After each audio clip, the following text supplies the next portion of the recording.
Steven Brown, ex-oficial que trabalhava como guarda no estaleiro, entra em sua vida. Alguém aí quer dar uma voltinha? A Deborah gostava do estilo bad boy. Quando ela bateu os olhos em Steven, ela viu um cavaleiro de armadura. Quer saber? Eu adoro motos. Ele tinha moto, tatuagens, cara de mal. Qual o seu nome? Deborah. Ela disse que se apaixonou à primeira vista e achava que ele era a melhor coisa do mundo. É um prazer te conhecer, Steve. Ela sentiu que ele era o homem com quem ela queria passar o resto da vida. Os dois logo se tornam inseparáveis. Em poucos meses, eles vão para Corpus Christi, no Texas, morar com a mãe de Deborah. Mas o padrasto dela começa a desconfiar do novo namorado. O Steven não saiu da marinha. Ele foi expulso. O padrasto da Deborah começou a investigar por conta própria e descobriu que Brown era muito problemático. Isso é mentira. Steven! Expulso da escola, ele entrou para a marinha com 18 anos e foi logo designado para a infantaria, mas acabou expulso por briga.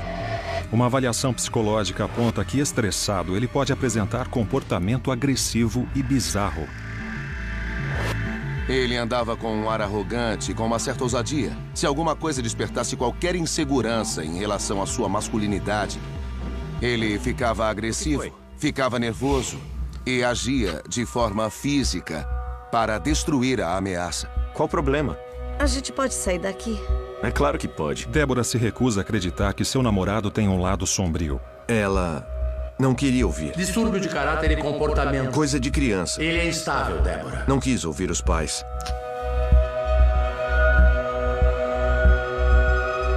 Deborah e Steven percebem que não são bem-vindos e pegam a estrada. 6 meses após se conhecerem, eles se casam em uma cerimônia civil. Pra você, querida. Obrigada.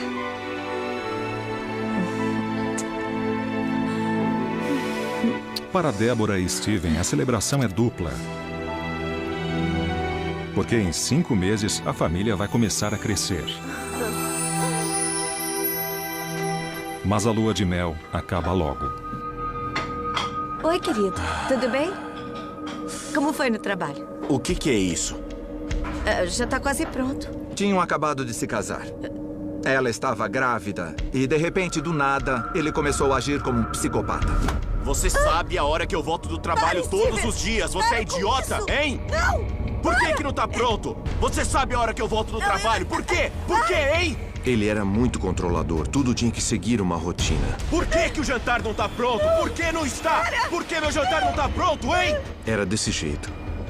Ou era como ele queria ou não era. A mesma hora, todos os dias! Depois que ele e a Deborah se casaram, ele passou a ter, na cabeça dele, total controle sobre ela. Ela era dele. Quando ele era pressionado, não importava por quem ou como, acabava descontando em quem era mais próximo. Tá gostoso, Debbie, hein? Tá gostoso pra você? Você gostou da carne? Hein? Tá gostosa, hein? Vai, engole, vai. O que você achou, Debbie? O que você achou do gosto da carne, hein? Tá gostoso? Aproveita, Debbie. Olha aqui, pra você, a entrada.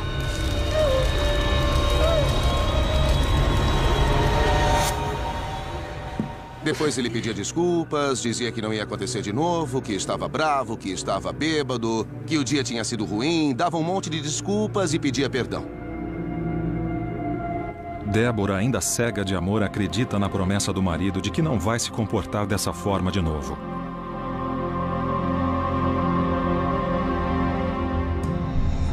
Mas após o nascimento do filho Steven Jr., as brigas ficam piores.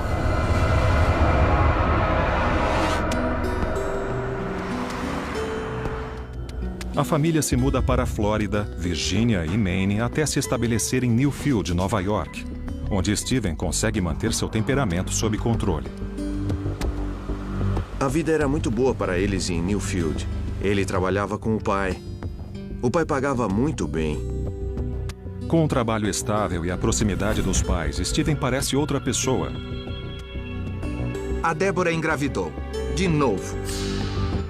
Steven Jr. ganha uma irmã, Whitney. As coisas pareciam estar bem. Steven chegou a dizer que queria tratar seus acessos de raiva Mas fez isso? É claro que não. Não, Steven, para! O lado sombrio de Steven reaparece. Por favor, para! Débora volta a ser vítima de violência doméstica. Por 16 anos, ela suporta a brutalidade do marido. E as crianças aprendem a viver com medo. Ele ficava revoltado, ficava muito bravo e gritava. Todos os dias! Batia nela por qualquer coisa. Se eu não lavasse a louça do jeito que ele queria, ele ficava muito bravo, quebrava tudo. Ele já me bateu no rosto com uma frigideira. Se eu não arrumasse o quarto, ele quebrava as coisas. Ele me batia com um cinto. Qual que é seu problema, hein? Essa casa tá imunda! O meu jantar não tá pronto! Steven! Você é retardada, é? Os ataques de Steven na Steven Jr. são ainda mais violentos. Ele era muito mais duro com Steven do que comigo. Ele batia na cara dele, dava chutes, jogava meu irmão longe. Era muito assustador ver aquela violência. Mas Débora continua escondendo a falta de controle do marido. Eu perguntei algumas vezes como estavam as coisas. Ela dizia que estava tudo bem. Que tinham passado por uns dias difíceis, mas estava tudo bem. Em determinado momento, vizinhos denunciam a violência contra as crianças à polícia. Antes do assistente social chegar, Steven faz uma ameaça séria. Ele disse que se eles não mentissem, iam levar a maior surra da vida deles. O que uma criança pode fazer? Não é? Isso é uma forma de controle. Steven controlava cada movimento. Qualquer coisa que cada membro da família fazia com medo. A gente não sabia o que ia acontecer em casa. Ele poderia estar lá esperando com aquele olhar muito calmo, com o olhar muito sombrio, que dizia que a gente tinha feito alguma coisa errada e ia pagar muito caro. Os pais de Steven anunciam que vão se mudar para a Flórida. O impacto é grande, porque ele também perde o emprego que seu pai tinha lhe dado. Os pais dele se mudaram para o sul. Cortaram o cordão umbilical e ele teve que se virar sozinho. Steven consegue outro emprego como caminhoneiro, mas o salário é menor e ele não se dá bem com o novo chefe. Outra vez ele fica mais agressivo. Toda vez que o Steven Brown se sentia pressionado, sobrava para Deborah Brown. Era ela quem acabava sofrendo as consequências. Por favor, para! A violência fica mais frequente Steven! e mais extrema. Não! Steven, por favor, A culpa para! é sua! Não é, não! A culpa é sua! Tá me machucando! Que se dane! Eu não consigo respirar, você tá me machucando! Ótimo! Finalmente, Débora decide que não vai mais sofrer e encontra coragem para ir embora. Ela virou para mim e disse que nossa vida não devia ser daquele jeito, que a gente tinha que ir embora, que não era mais seguro. Ela leva as crianças para um centro de proteção à criança e contrata uma advogada para conseguir uma ordem de proteção contra o marido. Não demorou muito para eu perceber que era um dos casos mais extremos com que já tinha lidado. Ela tinha sido vítima de violência doméstica extrema e abuso por muitos anos. Steven descobre onde ela está e, com a ajuda dos pais, a convence a voltar para casa. Você mudou mesmo, Steven? É claro que eu mudei, meu amor. Ele promete a Débora que será um marido amável e carinhoso. As coisas não vão mais sair do controle, tá bom? Tá bom. Eu te amo. Homens como Steven Brown não mudam. Eu disse a ela que não esperava que as coisas pudessem melhorar. Por algumas semanas, ficou tudo bem. Pareciam uma bela família. Mas os acessos de raiva dele sempre acabavam voltando. E voltavam com mais força. Ele apontou uma arma para ela e disse que ela não ia embora, que ela era dele e de mais ninguém. Você sabe que eu te amo. Por que meu jantar não tá pronto? Por que não tá pronto, hein? Após sofrer por 16 anos com abusos físicos e emocionais nas mãos de seu marido violento e imprevisível, A culpa é sua! Deborah Brown chega ao seu limite. Ela estava numa situação que parecia sem saída. Se correr, o bicho pega, se ficar, o bicho come. Ele ameaçava matá-la se fosse embora, mas se ficasse, ela poderia acabar morrendo de tanto apanhar. O que ela podia fazer? Alô? Dawn, sou eu. Ele saiu. Você pode buscar a gente? Deborah liga para seu pai e seu irmão, que concordam em sair do Maine para buscá-la. Ela armou um plano de fuga. Ia sair para trabalhar. As crianças iam sair para a escola. Mas o irmão dela estaria esperando do lado de fora. Eles poderiam fazer as malas assim que o Steven saísse. Pegar tudo e dar o fora daquele lugar. Ela estava morrendo de medo. Tentava disfarçar para a gente não notar, mas ela não parava de olhar para trás.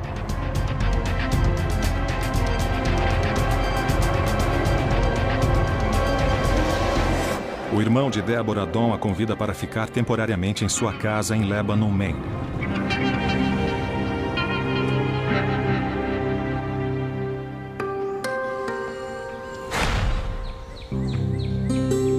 Na casa de Don também estão sua namorada e seu melhor amigo, Chris Brouillard. Oi, Debbie. Tudo bem? Chris e Deb começaram um relacionamento. Fica tranquilo. Ele era honesto com ela, carinhoso. E ela percebeu que podia ter um relacionamento saudável. Que ele podia ser o homem ideal para ela. Pode chutar. Com o passar do tempo, Deborah começa a relaxar e ter uma vida normal. O tempo com a família em Maine deu a ela a estrutura e o apoio familiar de que ela precisava para pedir o divórcio. Ela decide pedir o divórcio e a guarda dos 2 filhos. Acha que não merece isso? Mas Steven se recusa a aceitar. Ele ligava todos os dias, pedindo para conversar com a minha irmã, para ela voltar para casa. Eu só dizia que ela é quem tinha que decidir. Deborah e as crianças voltam para Nova York para a disputa da guarda. Ninguém está feliz por encontrar Steven no tribunal. Eu fiquei com medo porque eu não queria voltar a morar com ele. Eu estava com muito medo dele conseguir convencer as pessoas a fazerem o que ele queria. Steven nega as acusações de abuso de Deborah e diz ao juiz que ela é mentalmente instável. Ele testemunhou muito bem a seu favor. Ele parecia frio, calmo e controlado. Era difícil acreditar que aquela pessoa no tribunal e o homem violento descrito por Deborah Brown eram a mesma pessoa. Amigos e familiares de Steven testemunham a seu favor. Mas as evidências mais fortes são dadas pelos 2 filhos. Eu disse que não me sentia segura vivendo com meu pai. Não queria apanhar todo dia. Não queria sentir medo sempre. Não queria nada disso. Eu só queria viver a minha vida. Eu queria ser criança, ter uma infância normal. O menino disse ao juiz que se ele o obrigasse a morar com o pai, pegaria a irmã e fugiria para o Canadá. Ele não queria morar com o pai, porque sabia do que ele era capaz. Furioso com a humilhação pública, Steven volta para casa e procura conforto na bebida e nos braços de uma velha amiga que era apaixonada por ele. Fica calmo. No começo, Patricia Teeter era apenas um ombro amigo, uma boa amiga.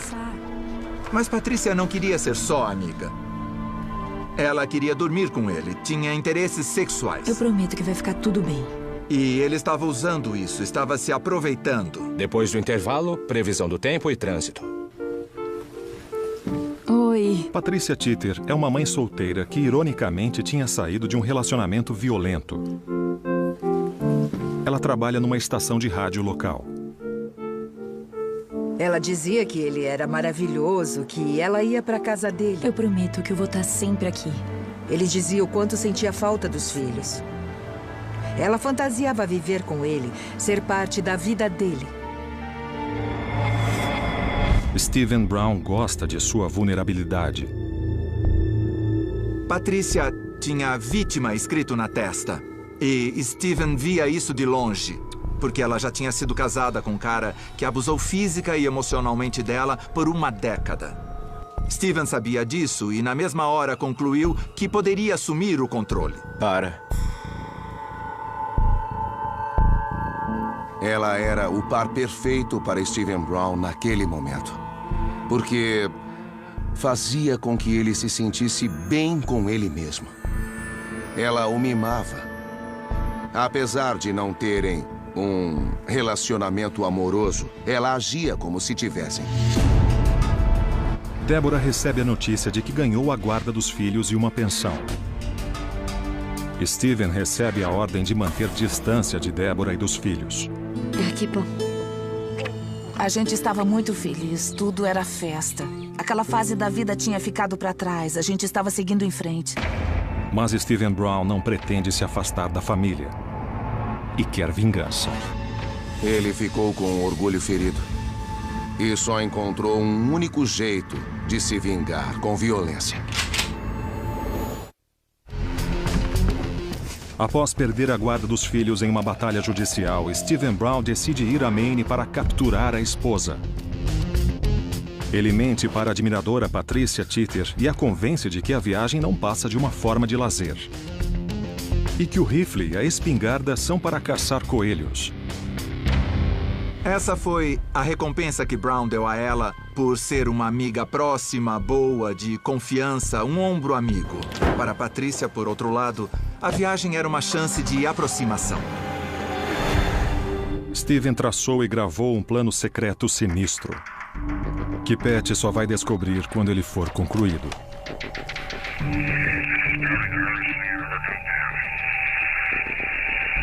Eu não te disse toda a verdade sobre o que eu me preparei para fazer, porque eu sabia que você não me ajudaria. Está acabando.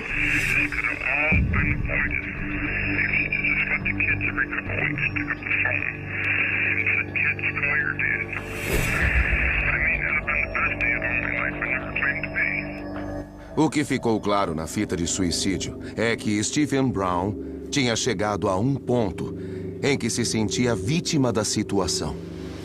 Ele culpava Deborah pelas coisas terem acabado como acabaram. No carro, Steven revela a Patricia o motivo real da viagem: conversar com a ex-esposa. Ele estava indo ao encontro da esposa. No porta-malas havia armas, facas, fita, corda. Muita gente notaria que tinha alguma coisa muito estranha ali. Isso mostra que ela estava disposta a fazer o que fosse preciso para conseguir o que ela mais queria, que era ficar com Steven Brown. O plano de Steven era tirar todo mundo da casa e deixar a Deborah sozinha para poder entrar sem problemas e conversar com ela. Naquela tarde, os dois vigiam a casa do irmão de Deborah. Ô, gente, vamos lá pra dentro que tá mais quentinho. Steven e Patricia vigiam a casa em segredo. O que Steven estava fazendo naquele momento? Espionando a Deborah, espionando a casa. Onde você tá?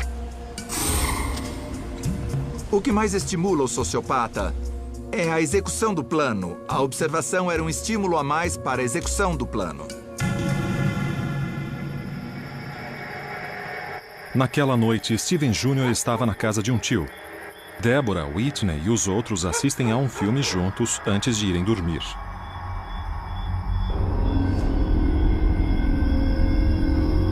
Era quase meia-noite. Todo mundo ficou se perguntando: quem estaria batendo na porta àquela hora? Pode nos ajudar? O nosso carro quebrou. Meu tio Wood saiu para ajudar. Posso, claro. Ele sabia tudo de carros, estava sempre tentando ajudar as pessoas. Esse é o carro. Eu não sei o que está errado com ele. Tente dar partida, vamos dar uma olhada. Patricia Teeter vira as costas para a violência. No fim, ela escolheu negar a realidade e acreditar numa fantasia. O cara vai apanhar, mas vai ficar bem.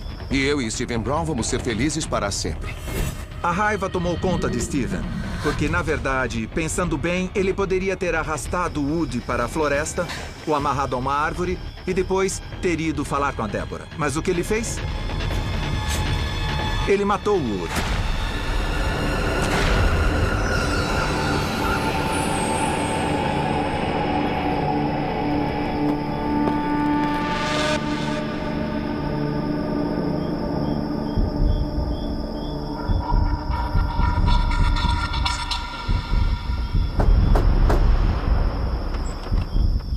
O Don disse que precisa da ajuda do Chris com o carro.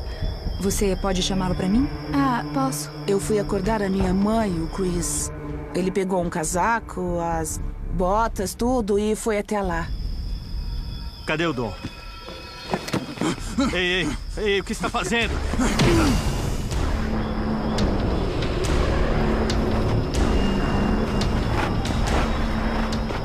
Sem dúvida alguma, havia diferenças entre os ferimentos de Donnie Wood e Chris Bruyllard. Chris Bruyllard estava com a ex-mulher dele. Tinha um relacionamento amoroso com ela.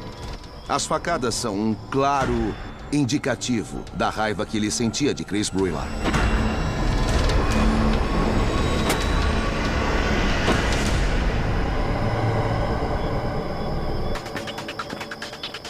Patrícia voltou a casa uma terceira vez. O que mostra o quanto ela estava cega de amor. Peraí, o que está acontecendo? Minha mãe sabia que tinha alguma coisa errada. Ela decidiu sair de casa.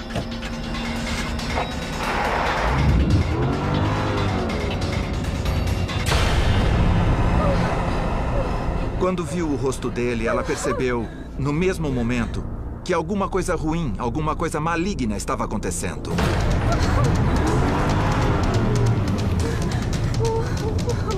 Deborah tenta escapar, mas não quer abandonar a família e o novo namorado.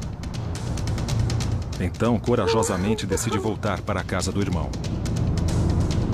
A Deborah não tinha opção. Ela se lembrou que a filha estava na casa, que as pessoas que ela amava estavam na casa. Então decidiu voltar na mesma hora. A noite de horror está apenas começando.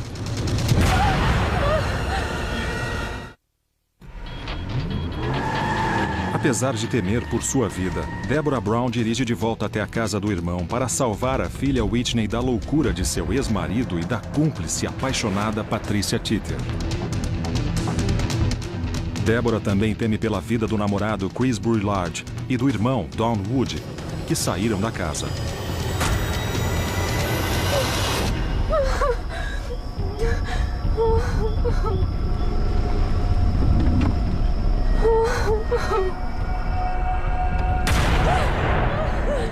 Steve, não!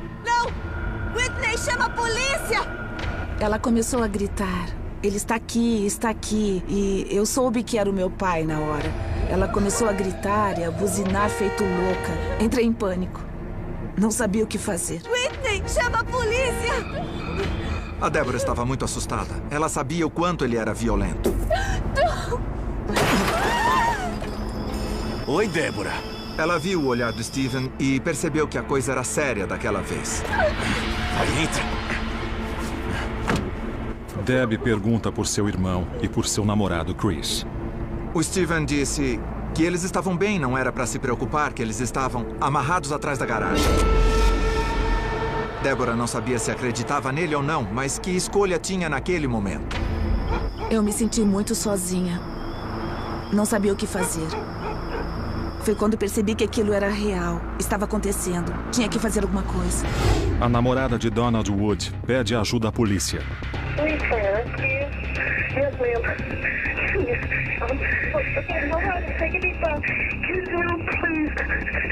Get the cops here on 61 Lower Middle Road immediately. Stephen Brown is here. All right, take a deep breath. We have people on the way, okay? My boyfriend, he's been gone almost an hour. He went to help this woman. This woman's been in and out of my house. A polícia chega com cães farejadores. Fizemos uma busca na área e encontramos as duas vítimas que haviam deixado a residência para ajudar a motorista. Estavam a cerca de 9 metros na floresta. estavam mortas. Os corpos são formalmente identificados como Dawn Wood e Chris Brouillard. Em um estacionamento próximo, a polícia encontra o carro de Deborah abandonado. Uma das janelas da caminhonete havia sido quebrada, tinha vidro dentro do veículo e ninguém por perto. Naquele momento, soubemos que havia mais um veículo envolvido e concluímos que Debbie e Steven Brown tinham entrado em outro carro e abandonado aquela área. Os assassinos e a refém entram no automóvel de Patrícia e seguem em direção a Nova York. Toda vez que chegavam a um pedágio, Brown dizia para ela se abaixar e se cobrir com um lençol. Sempre. Ele falava que se algum policial parasse o carro no caminho, ia acontecer um banho de sangue. Steven e Patrícia dirigem pelas 5 horas seguintes. Faltando pouco para amanhecer, eles param em um motel em East Greenbush, nos arredores de Albany. É Patrícia quem se registra na recepção. Ele falou para Patrícia reservar 2 quartos vizinhos. Um para ela e outro para ele e Deborah. Eles ficaram dentro desse quarto de motel o dia todo. Brown e Deborah. Ele abusou sexualmente dela 3 vezes e ainda ameaçou atirar nela. Você achou que podia tirar meus filhos de mim, é?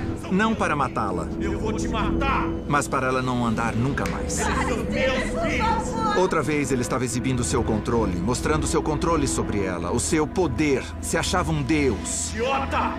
Naquele momento, Patrícia Titter já não podia voltar atrás. Ela criou uma fantasia e queria viver essa fantasia. Ela acreditava e tinha que continuar. Ela não sabia como as coisas iriam se resolver naquele motel, mas iriam. E os dois voltariam para casa para viver como ela sempre sonhou. Naquele dia, os corpos de Dawn Wood e Chris Brouillard passam por necropsias. O médico legista aponta que Wood foi morto em decorrência de um trauma profundo na cabeça. Ele também teve 2 ferimentos à faca consideráveis. Mas a gente nunca vai saber o quanto isso influenciou a morte dele. Porque o grande ferimento na cabeça teria sido suficiente para matar. Chris Brouillard tinha fraturas extensas no crânio. Ele também foi esfaqueado 3 vezes. Uma no pescoço e 2 no peito. Os ferimentos do Chris eram tão extensos, tão violentos, que o legista não conseguiu determinar qual deles foi fatal. Os tipos de ferimento mostravam claramente que Steven quis se vingar por Chris se envolver com sua ex-esposa. New York and Maine State Police are searching for Newfield, New York residents Steven Brown and Patricia Teeter. They're wanted for questioning in a double homicide in Lebanon, Maine. 17 horas após abandonar a cena do crime, Patrícia Titter descobre por um amigo que a polícia está à procura deles. O amigo ligou para ela e disse: 2 pessoas morreram e a polícia está à procura do seu namorado. Onde você está? O que é que está acontecendo? O amigo entra em contato com a polícia e diz que Patrícia deixou escapar a localização dos assassinos. Tá bom, tá bem. Ela estava em um hotel, de onde dava para ver a cidade de Albany. Era consenso geral que Debbie Brown estava viva e ainda tínhamos tempo. A polícia imediatamente lança um alerta de busca ao carro de Patrícia.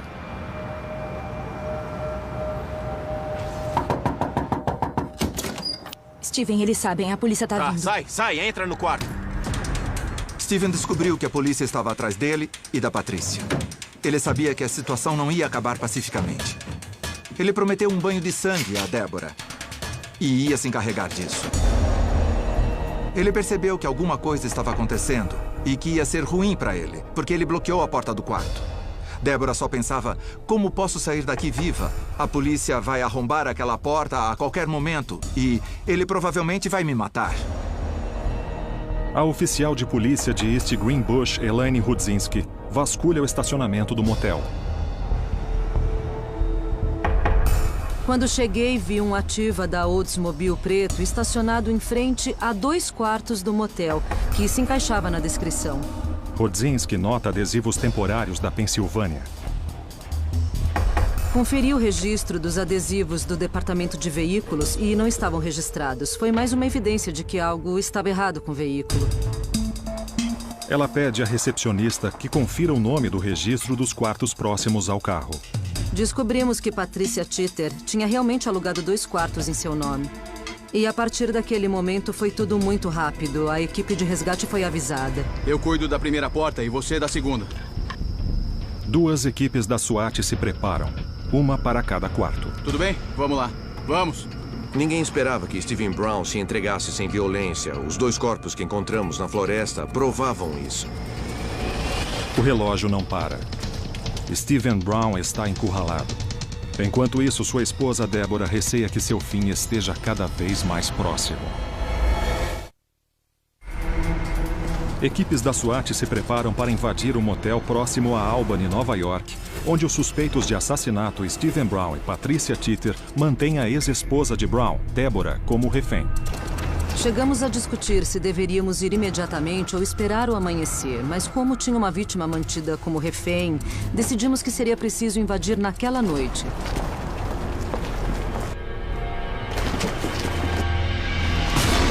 Pro chão! Pro chão! Vamos pro chão!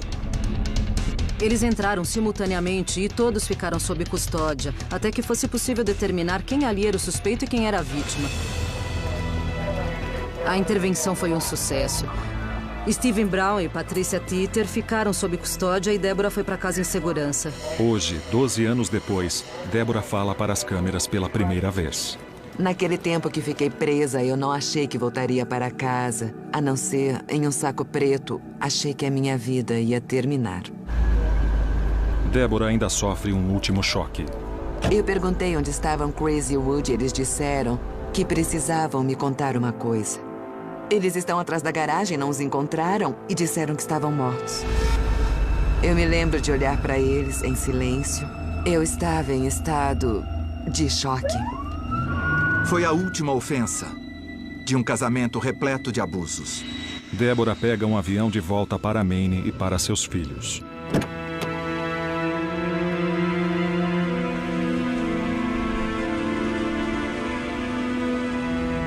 Tinha uma coisa diferente nela. Mamãe? Eu não tenho como descrever. Não foi o momento feliz que eu tanto esperei que acontecesse. Achei que a abraçaria e tudo ficaria bem, porque nada estava bem.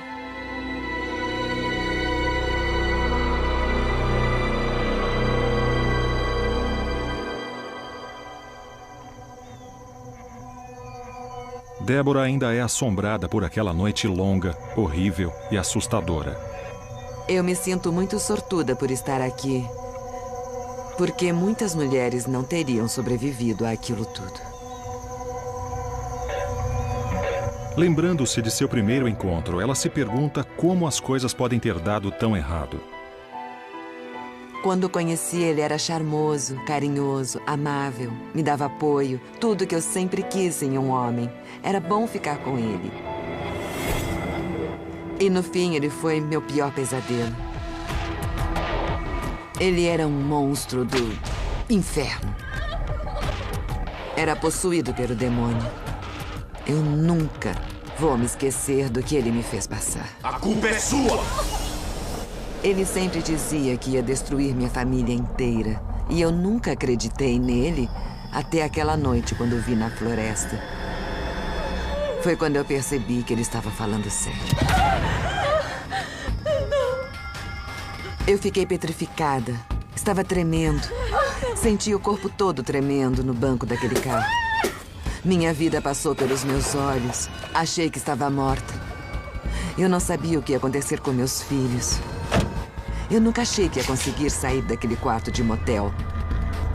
Ele dizia que eu ia ficar em uma cadeira de rodas pelo resto da vida, porque ia tirar vezes suficientes para eu nunca mais voltar a andar.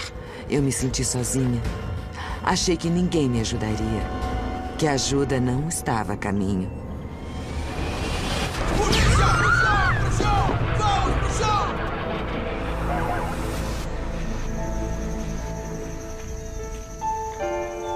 Para Deborah, a parte mais difícil de todas foi ter perdido o irmão. Meu irmão foi mais um pai para mim que o irmão, sabe? Ele teria me resgatado no Alasca. Era meu melhor amigo. E agora ele não está mais aqui entre nós. Para nos alegrar quando as coisas ficam ruins.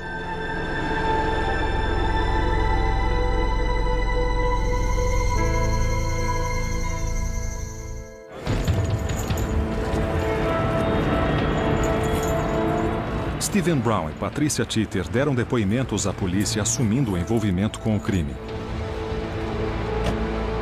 Tell me why you brought all this hunting stuff. Why? Rope, duct tape. Because, tell me why. Because I had in my mind, one way or another, I was going to talk to them. Ele diz que Patricia Teeter sabia que ele ia atacar os homens com violência. I said, when they come out, believe me, I said, I'm going to hit them hard enough, tackle them, knock them down. I'm going to pull them aside, duct tape their mouth, tie their hands or feet up. And I said, eventually when I get a couple of them out there, I'll feel a lot more secure and there won't be as many people in the house. O que está fazendo? I'm freaking out. It was almost like my body was outside, my body looking in. I don't know what to tell you about. It was the weirdest feeling I've ever had in my whole life. I mean, I was shaking like a leaf. And I reached down in my pad, and I pulled out a knife. I remember swinging that knife. Eu acho que, em muitos aspectos, ele estava orgulhoso do que tinha feito. I couldn't believe what had happened. I couldn't believe that everything had fallen apart and had escalated to this point. Ele confessou todos os crimes, quase como se quisesse me contar, como se quisesse tirar aquilo do peito. So whatever was done was done. Hang on up to that. Patricia Teeter, que feriu um olho quando a polícia invadiu o quarto de motel, revela seus sentimentos por Stephen. I just wanted to try to help him to get a little closure so he could see the kids. And that's all I was trying to do. I was trying to be his friend. Ela também diz que não sabia que Stephen planejava matar alguém. Well, I just figured, like I said, he was going to knock him down and tie him up and then just put him into the woods or, off to the side so he could talk to Deb and maybe even see the kids. I mean, I knew he was taking quite a chance.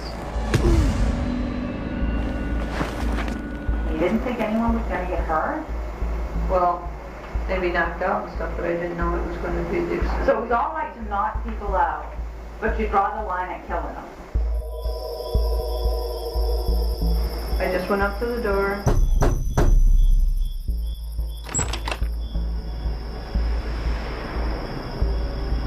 And then Steve came out and hit him on the head.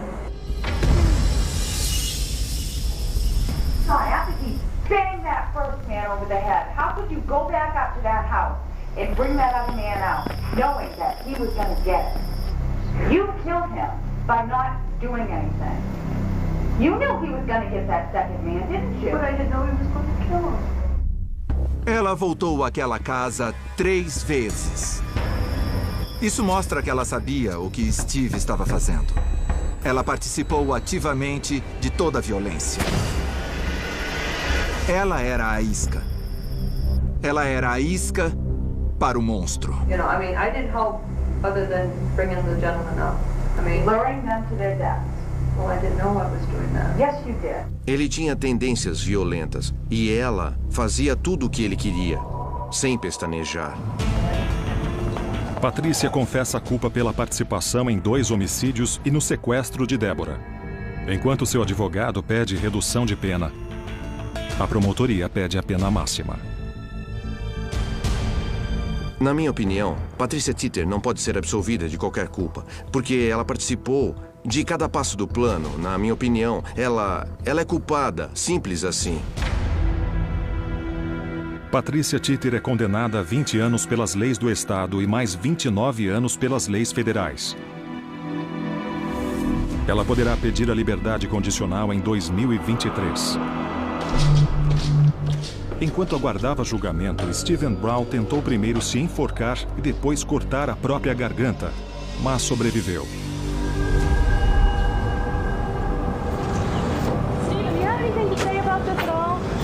Em 5 de agosto de 1999, ele confessa culpa no tribunal de Maine por 2 homicídios dolosos e é sentenciado à prisão perpétua. Eu fiquei com a impressão de que ele se sentiu poderoso pelo que fez. Ele conseguiu provocar toda aquela situação. Ele tinha um plano e fez o que queria. Acho que, em muitos aspectos, ele estava orgulhoso do que tinha feito. 4 meses depois, ele é condenado em um tribunal federal por sequestro, violência doméstica e outras acusações. E é sentenciado a 5 prisões perpétuas concomitantes. Cada dia que vivi com ele, achei que seria meu último dia de vida. Eu nunca me sentia segura. Nunca. Agora eu posso dizer que estou segura. Estou segura. Nenhum dos filhos de Steven se comunica com o pai. Eu nem sei em que estado ele está. E não tenho planos de me encontrar com ele ou falar com ele. O que nós passamos foi suficiente. Ele não merece o meu tempo. Hoje, Deborah Brown trabalha com agentes federais e se apresenta para grupos que combatem a violência doméstica. Meu conselho para as mulheres é ir embora e não olhar para trás. Steven Brown era uma bomba relógio prestes a explodir. Ele gostava de ser visto como um ideal de masculinidade. E Patricia Teeter o via desta forma. No fim, a combinação acabou sendo fatal. Versão brasileira, Vox Mundi.